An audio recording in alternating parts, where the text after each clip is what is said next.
اچھا زندگی میں یقین فرمائیے گا پہلی بار ممبر سے اس حدیث کو پڑھ رہا ہوں اپنے. بسم اللہ بسم اللہ. آپ نے ہمیشہ یہ حدیث سنی ہے, اس فقیر سے بھی سنا ہے کہ لا یوم کا یوم کا یا ابا عبداللہ, سنا ہے نا آپ نے؟ بے شک بے شک جیسے عاشور کی مصیبت ہے ویسی کوئی مصیبت نہیں ہے, یہ آپ نے بے سنا. بے شک بے شک. لیکن آج اس جملے میں ایک اور کا اضافہ کر رہا ہوں حدیث معصوم کی روشنی میں, اپنی طرف سے اجازت نہیں ہے مجھے کچھ. ایک دن ایسا ہے جسے امام صادق علیہ السلام نے عاشور کے دن سے بھی بڑھ کر قرار دیا. اللہ اکبر اللہ اکبر ایک دن اللہ اکبر. مولا صادق علیہ السلام نے مفضل سے کہا تھا کہ لا یوم, یہ اسی ترتیب میں, لا یوم کا یوم محنتنا بکربلا, کہ کوئی دن ہمارے لیے کربلا کے غم جتنا سخت نہیں ہے. یہ تو وہی ہوگا لا یوم کا یوم کا یا ابا عبداللہ, ٹھیک ہے جی کہ کوئی دن ہمارے لیے عاشور جیسا سخت نہیں ہے. یہ جملہ امام نے کہا. اس کے بعد جانتے کیا فرمایا؟ وَإِن كَانَ يَوْمُ السَّقِيفَةِ وَإِحْرَاقُ النَّارِ وَإِحْرَاقُ النَّارِ عَلَى بَابِ أَمِيرِ الْمُؤْمِنِينَ وَالْحَسَنِ وَالْحُسَيْنِ وَفَاطِمَةَ وَزَيْنَبَ وَأُمُّ كُلْثُومَ وَفِضَّةَ وَقَتْلُ مُحْسِنٍ بِالرَّفْثِ أَعْظَمُ. سن لیجئے گا اس کا ترجمہ, پھر کیجئے گا انشاءاللہ. امام نے کہا کہ عاشور کے دن جیسا سخت کوئی دن نہیں ہے اہل بیت کے لیے, لیکن سقیفہ کا دن, یہ امام صادق علیہ السلام کہہ رہے ہیں, سقیفہ کا دن. اور سقیفہ کا دن کون سا ہے؟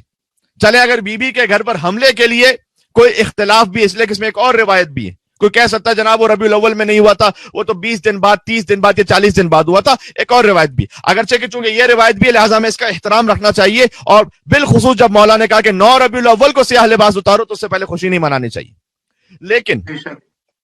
لیکن اگر کوئی بہت سو کو یہ ہو گیا کہ بھئی ہم باقی مسلمانوں کے ساتھ مل جائیں, اپنے سارے مقدسات چھوڑتے چلے جا رہے ہیں, تو اگر کوئی اس دن کا بہانہ بھی عذر بنا لے کہ جناب وہ تو 40 دن بعد ہے یا 30 دن بعد ہے رسول اللہ کی وفات یا شہادت کے, لیکن سقیفہ کا دن تو فوراً رسول اللہ کی وفات کے بعد ہے نا.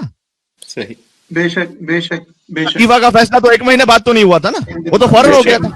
بے شک بھائی اسی لیے تو رسول کے غسل و کفن میں شریک نہیں ہوئے تھے. صحیح. بے شک بے شک.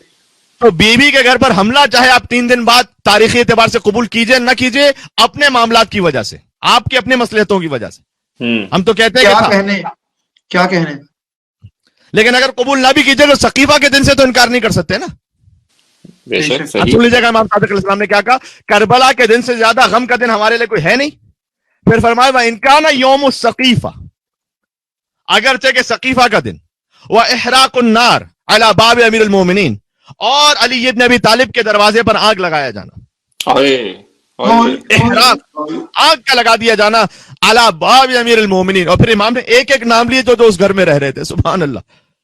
حتیٰ یہ کہ امام نے کنیز کو بھی شامل کیا, آگے کہا والحسن والحسین وفاطمہ وزینب وام کلثوم وفضہ,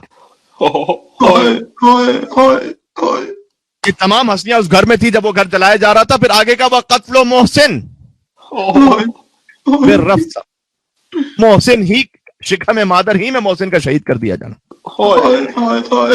مولا نے کہا اعظم, غور کیجئے گا, اعظم کا یہ عاشور سے بھی زیادہ سخت دن ہے ہمارے لیے. اللہ اکبر. وہ ادھا, اور آگے حدیث اور بڑھتی, یعنی اور عظیم تر دن ہے ہمارے لیے. اور اس کی وجہ امام معصوم نے بیان فرمایا لأنه اصل یوم العذاب, اس لیے کہ مولا صادق علیہ السلام نے کہا کہ ہم اہل بیت پر شدید ترین مصائب کا اصل دن ہی سقیفہ اور سیدہ کے گھر جلنے کا دن ہے. بے شک. حتیٰ عذاب سے امام نے تعبیر کیا, یہ دنیا کا کوئی عذاب تصور ہو سکتا نا, اللہ اکبر, یوم العذاب کا دنیا کے کسی عذاب کا دن اگر ہمارے لیے ہو سکتا ہے تو وہ سقیفہ کا دن ہے, اور میری ماں سیدہ کونین کے گھر کے جلنے کا دن ہے.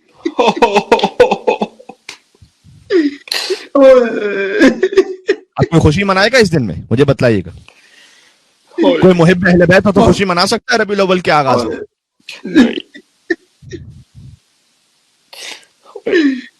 جناب آپ کے اور ہمارے بزرگوں نے کچھ سوچ سمجھ کر 8 ربیع الاول تک ایام غم رکھے. بے شک. سلامت رہیے. بے شک بے شک. یہ عقیدوں کی اصلاح بڑی ضروری ہے. صحیح.